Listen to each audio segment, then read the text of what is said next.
There you go. All right, we're going to do a very fast review of what's the difference between accuracy and precision in science. Accuracy versus precision.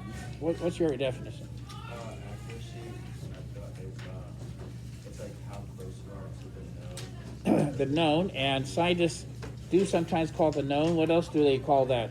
Like the Standard, accepted value, true value. Okay, or the bullseye, right? So you have to know the bullseye to be able to see how accurate you were. But do I need to know the bullseye for precision? Yeah. Oh, Ben, I have another one. Precision is like, it's like, I guess, how close your answers are together and how precise. To each other. That's right, to each other, which has nothing to do with the bullseye. You could be way off and still have good precision, couldn't you? What is it that scientists pay for when they pay a lot of money for a measuring instrument? Precision. They pay for precision, and then they have to make sure that it's also accurate. See that? Okay. What is the math equation used for finding accuracy? What is the equation used for accuracy? Yes. Molly. Is it the experimental value minus the accepted value divided by the accepted value times 100? Okay, and you have to watch out for PEMDAS, right? So you got to make sure you use parentheses here. And what if you have something like this? Whatever comes out to be, and some people always get freaked out when they go like something like this. Negative 4.5%. What is that? Because you've been in math class and you have to always be careful about negative and positive numbers. But what does this mean in science? How much error is that? Isn't it still 4.5% if I cover up the negative? You're still 4.5% error, isn't it? What's negative mean? It means that you were under the bullseye. You were lower than the bullseye by that.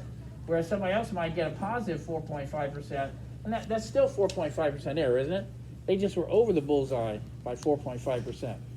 So it's not the same as exactly like a math class negative number there.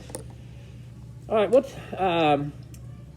so if I looked at a salad and I said, hey, there's celery and cucumber and lettuce in there, what kind of analysis did I make in my salad?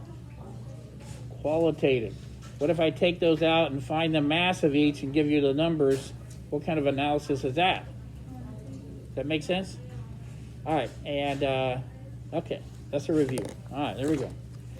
And then the last thing we were doing is I'd like you to be able to estimate metric units. So one more time, why is there a paperclip, a picture of a paperclip there?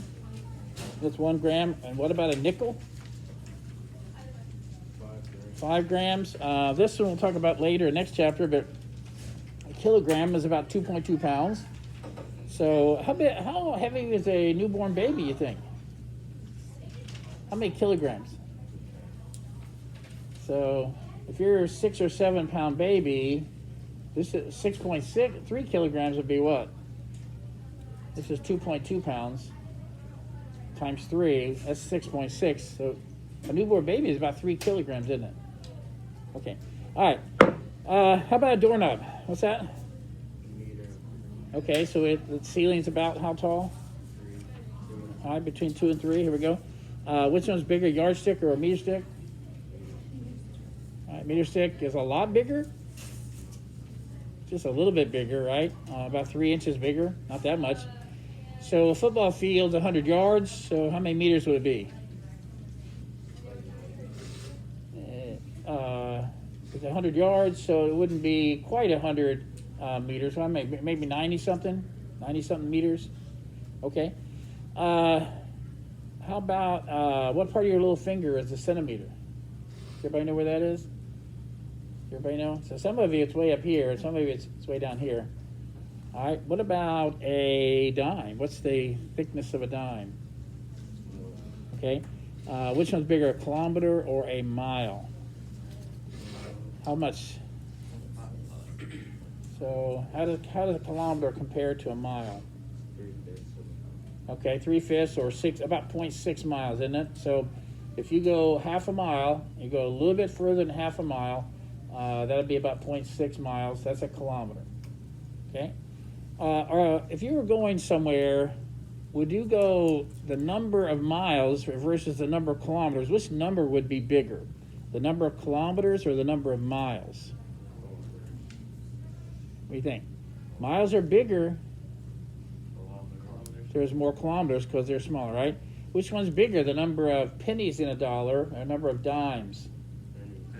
So there's more pennies because pennies are smaller, aren't they? That makes sense. Okay. I'm not going to do this one. I think I'm not going to put that on the test, but around the world, you guys like to measure land in like acres. Have you guys, any of you live on a farm where you say we have 100 acres or how many? 150. Wow, 150 acres. That's big. Do you actually farm it? No, it's in Ohio. It's in what? Ohio. Oh, in Ohio. Okay. Anyway, so we like to use acres, but nobody else in the world uses acres, and they use a thing called a hectare. Have you ever seen you're trying to herd the anybody here ever heard of a hectare? Anybody been in another country? Okay. So if you took 100 of these, 100 meters, and went that way, and 100 meters that way, that's a hectometer that way, and a hectometer that way, isn't it? And that would be a hectare. So if you ever go to another country, and they ask about a hectare, it's 100 meters by 100 meters. Now you kind of have an idea. All right, and the last one, I'm going to spend a little bit of time on this one. Which one's bigger, a liter or a quart? Which one's bigger? Okay, a liter's a little bit bigger than a quart, not much, right? So if you said there are 4 quarts in a gallon, then how many liters would be in a gallon? 3. What do you think? There's always, a liter's bigger, so there's always a little bit less, isn't it? So maybe about 3.8 or 3.9 liters, something like that. A little bit less than 4. It's about 4, though, isn't it? All right. All right. Next thing I want to do, the last thing I want to do, is talk about this box called the liter box, and so I'm going to draw it for you. Oh, you know what? I have another piece of paper. Let's draw it like this. I remember the first time, I don't know what age it was, but I remember the first time you ever did that, you drew a box, and then you drew another box like that, and put it right in the center here, and you start connecting, and so, oh, look what I just did. Do you remember the first time you ever learned how to draw that? Anyway, so that's kind of neat. So this right here is 1 liter. Now, 1 liter is volume, isn't it? Volume is how much space something takes up. And when we use a graduated cylinder, we use milliliters. I have one of those boxes right here. Here's a liter box right here. And almost nobody knows that when they were making the metric system, they actually based this on the planet. And if you went from the North Pole to the equator and chopped that into powers of 10, this is 1/10 millionth of the distance between the North Pole and the equator. They based it on the Earth itself. And that's why they wanted the whole planet to use it, right? They didn't base it on the French king's nose and finger, did they? Nobody would use it except French people. So they based it on the Earth. So that was pretty neat. So once you have the meter stick, they did something nobody else had ever done. Okay, now I'm going to take this, and I'm going to make this out of it. Well, they could have made the box this long, and this wide, and this tall. That would have been big, wouldn't it? That's a cubic meter. It's a cubic meter. It's a meter long. That's a big box, isn't it? Nobody would use it. It's too big. So what's the next choice? If you can't make your box 1 meter, what's the next power of 10 smaller that you can make a box out of? Uh-oh. What's 1/10 of a meter? This will be easy. Centimeter. What is it? Uh, What's 1/10 of anything? decimeter. So how much is a decimeter? Right here, right? Isn't that right? So a lot of people don't know this, but they built this from the meter stick, and they made it 1 decimeter long, and 1 decimeter wide, and 1 decimeter high. So here are my dimensions. And how do you find the volume of an object that has 90-degree angles to it? I know you had math. Length times what? With it. Okay, so what is another way of saying the volume of a liter box? It's 1 decimeter long by 1 decimeter wide by 1 decimeter tall. And what does that give you? What's 1 times 1 times 1? What's a decimeter times a decimeter times a decimeter? Decimeter. A decimeter to the third power, also known as a decimeter cubed, also known as a cubic decimeter. This is a cubic decimeter. Okay? What else do you know? How many centimeters long would this side be?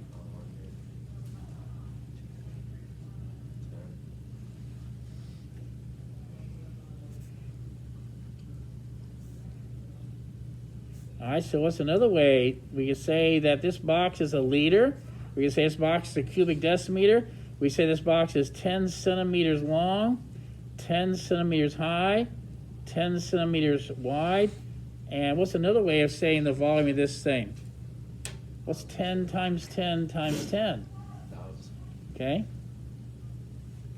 And cubic centimeters. Now,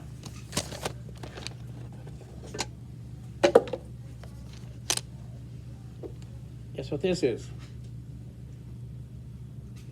It's a cube, and it's 1 centimeter long, 1 centimeter wide. What's it called? A cubic centimeter. That's volume, isn't it? It's volume. How many fit in there? What do you think? 10 along that side, 10 along that side. How many on the bottom floor? 100. How many floors? That's 1,000. So a liter is also known as what? 1,000 cubic centimeters. They did this on purpose. And let's do something here. All right, watch. Let's see how smart you are. Okay, who thinks they're smart today? Just raise your hand. Just say, "Oh, I'm pretty smart today." Who's smart today? J3, you are. Okay, ready, J3? This is called a liter. See this right here? It takes 10 of those to fill that box. So this must be 1/10 of a liter. What's the name for 1/10 of a liter? What's a tenth of anything? Deciliter.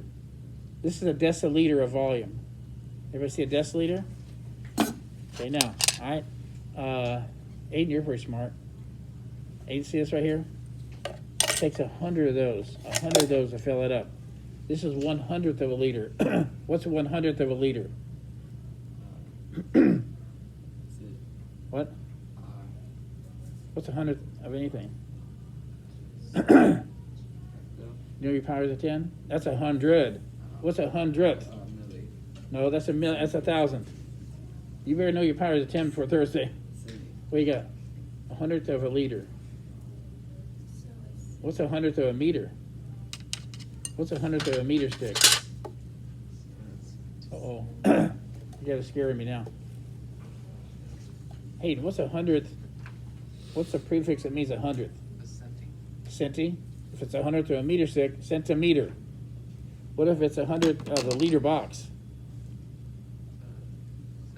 Centiliter. Centiliter, right? Now, ready? All right. Taylor, see this?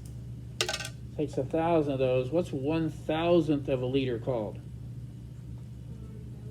What? Milliliter. But you told me, that this box was 1,000 cubic centimeters, but it's also 1,000 what? Because therefore, what is? Look. So 1 centimeter, 1 cubic centimeter is the same as what? Isn't it the same as a meter, a milliliter? They did it on purpose. They did it on purpose. And the last 2 pages of the chapter talk about this thing called density. Density is compactness. And how do you calculate density? How do you calculate density? Mass. If you did your homework, you would have done some of these. Now let me show you a little memory trick, okay? The Department of Motor vehicles. That's how you get your driver's license, isn't it? So if you want to memorize the equation, do that. So anyway, the density, I'm going to talk about the word density real quickly. One thing is, which I thought was kind of neat, they didn't stop with taking the meter stick and making the box for this. Then they said 1 liter of water. They said, fill this box with water. Fill it with water. And I hereby declare that that's called a kilogram. What? So now, if you have one of these, you can make one of these. If you make one of these, you can fill it with water, and that equals this way here. Now, why does this one not as big as this? If I fill this with water, that weighs the same as this.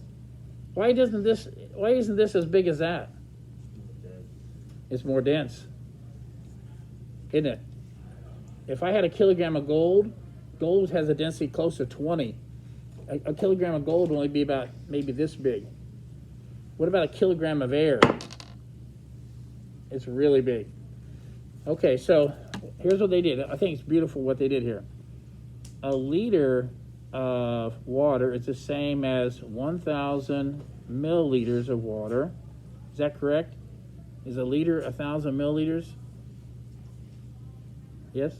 Okay, is a meter 1,000 millimeters? Okay. And is a kilogram the same as 1,000 grams? All right, watch a little algebra. Divide both sides by 1,000, what do you get? Well, they did this on purpose. 1 milliliter of water equals how much?